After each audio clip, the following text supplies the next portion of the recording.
সকাল থেকেই টিভি খুলে বসে গেছে। আরে আজ মাধ্যমিকের রেজাল্ট ভুলে গেলে নাকি? না, ভুলবো কেন? তবে তার জন্য টিভি খুলে বসে থাকার কি আছে? ওখানে তো যারা র্যাঙ্ক করেছে তাদের নামগুলো বলবে। আর তোমার যা পড়াশোনার চিড়ি ছিল, তাতে র্যাঙ্ক তো দূরের কথা, কোনো রকমে পাস করে গেলে আমরা বেঁচে যাই। বেরিয়েছে বেরিয়েছে। দাঁড়াও, সাইটটা স্লো আছে, একটু টাইম লাগবে। সাইটের প্রবলেম নাকি তুই ফেল করেছিস? ঠিক করে বল। ধুর, দাঁড়াও না। এই তো বেরিয়েছে বেরিয়েছে। 52% পেয়েছি, পাস করে গেছি। এতে অত নাচার কি আছে? ওরা ফার্স্ট সেকেন্ড হয় অতটা নাচছে না যত তুই 52% পেয়ে নাচছিস। হ্যাঁ দাঁড়াও, দিচ্ছি ওকে। কে?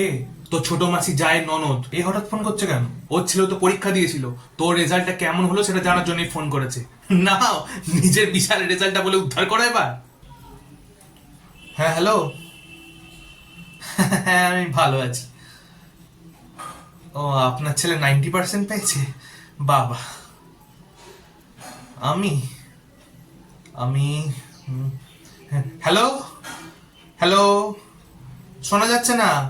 হ্যালো, মনে হয় নেটওয়ার্ক প্রবলেম।